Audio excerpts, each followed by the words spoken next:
Добрый день, Татьяна Васильевна. Приветствую вас. Сегодня у нас 7 августа, суббота, полтретьего дня.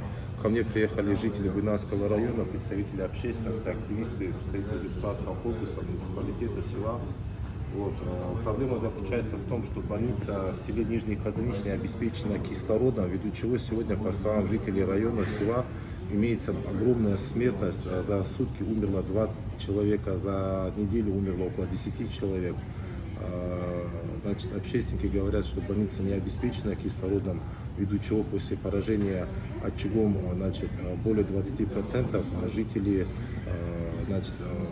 Буйнакского района, пациенты этой больницы транспортируются в городскую больницу города Буйнакска, где опять-таки не хватает ни кислорода, ни оборудования, ввиду чего они становятся на очередь, и смертность, к сожалению, становится гораздо выше. Более того, есть еще вопрос по медикаментам, которые ребята хотят озвучить. На самом деле, с прошлого года, Татьяна Васильевна, вы знаете, мы занимаемся волонтерской деятельностью. Вот у нас на сегодняшний день катастрофически на эту смертность высказывается положение за то, что у нас в больнице в Казанище нету кислорода. Есть только концентраторы, которые мы сами в прошлом году купили, 4 концентратора. И, к сожалению, их не хватает. Больные рассказывают, что порой бывает 2 концентратора соединяют, объединяют, чтобы человек получал хоть энное количество кислорода, но, к сожалению, этого тоже не хватает. После того, как люди получают поражение больше 30-35% легких, их вынуждено отправлять на больницу второй категории в Буйнакск или через ситуационный центр они решают. Но это тоже, получается, у нас сейчас много жалоб, что, к сожалению, нет мест, в других больницах тоже проходит еще пару дней. И, к большому сожалению, доводится до того, что больной отправляется в другую больницу второй категории, и через несколько дней человек умирает. Это уже не первый случай. Сегодня у нас в Казанище 2 человека умерло. За неделю где-то человек 10-12, это по нашим данным, мы даже не знаем конкретно, сколько человек умирает, так как вообще тазиатов ничего нету, просто люди не ходят.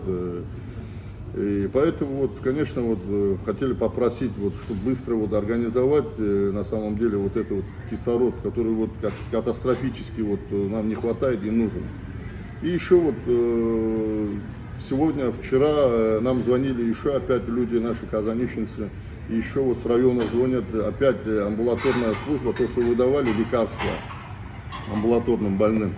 Их тоже говорят, противовирусных препаратов, всяких этих нету, опять отсутствуют препараты.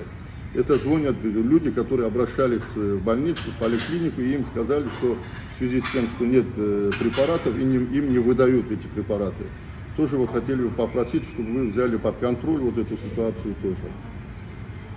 Также есть перебои, такая картина обрисовывается и в городе Буйнакске, и в Буйнакском районе. Есть перебои по выдаче медикаментов. Просьба просто разобраться в данной ситуации.